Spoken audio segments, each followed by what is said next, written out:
Good morning, everybody, and welcome back to my channel. I hope you guys are having a great morning.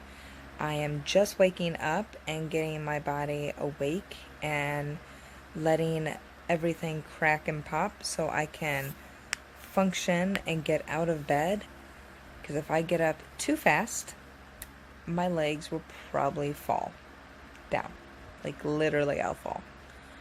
So I wanted to do a little video about what happened last night. It might be triggering for some people because it is a very touchy subject about depression and suicide and just all that in a nutshell.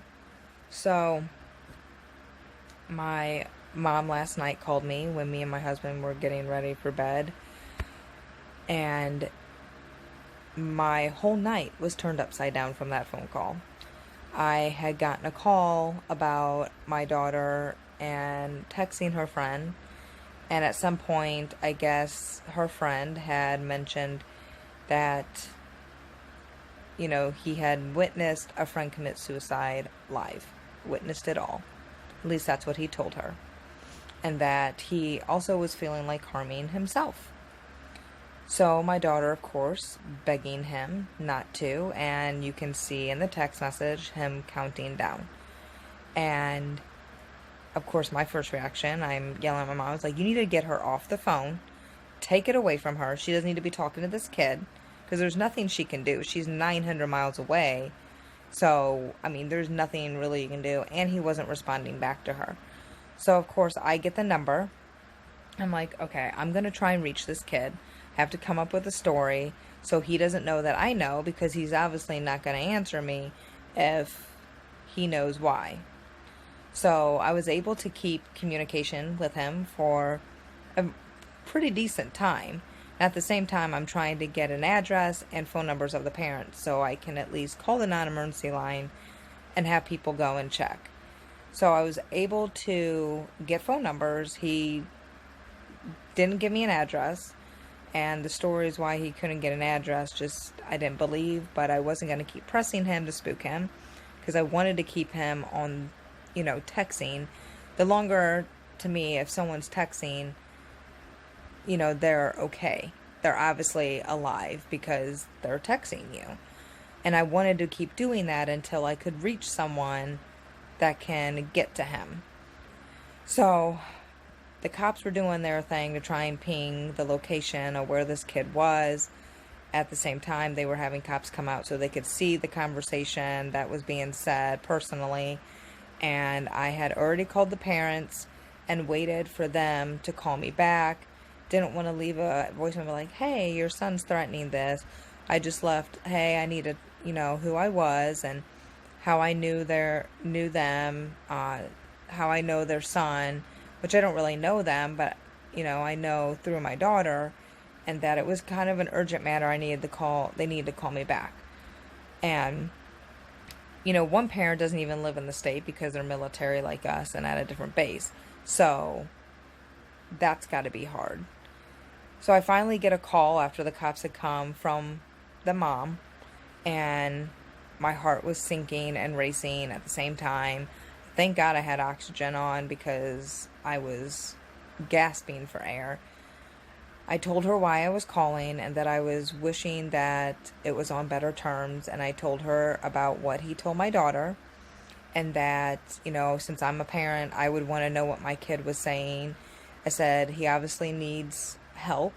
I said, I'm going to get off the phone with you so you can call. And of course she's panicking and freaking out. And we got off the phone and I just collapsed in my bed crying. My husband's trying to console me because, you want to do everything you can to help this kid. I don't know this kid. And it broke me apart because years ago, I myself went through a situation like this. I was 17, I was on vacation with my family, like we had gone every summer. And a kid that I had met down there, ended up killing himself. and I did everything I could to help him, but he was beyond helpable. He was in such a dark space that no matter what I did or tried, he wasn't going to take the help. So I knew a little bit that this kid last night wanted help because of continuing to talk. He, you know, kept communication open. He was willing to talk to people. And why I don't think that he was really serious about it is the story that I gave him was for a birthday party in August for my daughter. He asked what she liked. He asked when the party was. I told him, he said he couldn't wait. He was looking forward to going. So that meant to me that, if he's looking forward to going, that, he needs help. He's crying out for help. So the cops last night had called, and because it was out of their jurisdiction, I had to call the other non-emergency line, and they faxed over or sent over the report, and they were going to do everything they could to also help this kid and find him, locate him, and do at least a well check, and hopefully they get, the parents still seek help for this kid. Sorry, my camera decided to shut off. So, last night, after that, I thought I was going to throw up. After hysterically crying, I talked to my daughter for about 15 minutes to calm her down.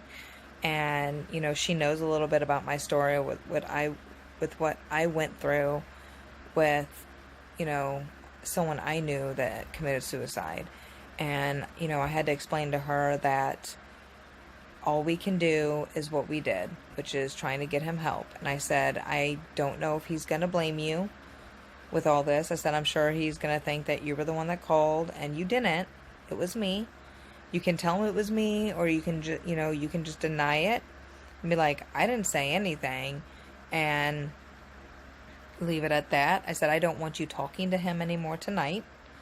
I said, I really don't like her talking to him at all anymore, but right now he does need somebody. He needs help, and he needs someone to talk to, obviously. So I told her, if he keeps mentioning that, then I'm going to give you, then you need to tell me, and I'm definitely going to be calling this parent back and saying, look, I don't know what's going on. He needs help, and it's not normal for a kid to threaten this over and over again. He obviously is seeking attention, and that attention is, the attention he needs is something my daughter and me can't give him, and that's, he needs proper treatment. But because I am so overprotective of my kids, my number one job is to protect my daughter, mentally. She's gonna be scarred from this. I mean, if this kid were to have done it, she would have been in the exact same headspace as I am years ago. That's what was worrying me, is that here's my daughter now having to go through similar situations, and I don't wish that on anyone. It's selfish with when people commit suicide because they don't realize the other people that they're affecting when they do it, and they think they're not, that they're just getting rid of their issue, and really you're not. You're adding more, and it's horrible pain that you bring to everybody. So my depression, anxiety, and PTSD stems from that, but it's not the only reason. But yeah, that didn't help me. So I talked to my daughter, and she was on she was in lighter spirits, and I just told her, we did everything we could. Hopefully this kid gets help, and there's just nothing else that we can do. I was like, you let me know if he talks like this again. Hopefully they're getting him help, so he goes somewhere and can get proper help, because last night was scary. It was beyond scary for me. I thought I was going to have a heart attack last night, like seriously. So I told my mom, because of this situation, that there will never be them two hanging out outside of school. I can't trust this kid with my daughter's safety, because the reason why I say that, my head goes back to the kid that I knew that offed himself. He left a note that he was planning on doing like a murder-suicide. It was for me and my family that was there, and then himself, because he was not liking the idea that I didn't want to run away with him, and my family just did not like this kid as well, and he knew that, so I guess that angered him. So that's where my head goes, and I don't know if this kid would do that. I don't know anything about this kid. My job is to protect my child, and that's what I'm going to do. So, yes, it might sound, some people will be like, well, that's kind of mean, this kid needs help.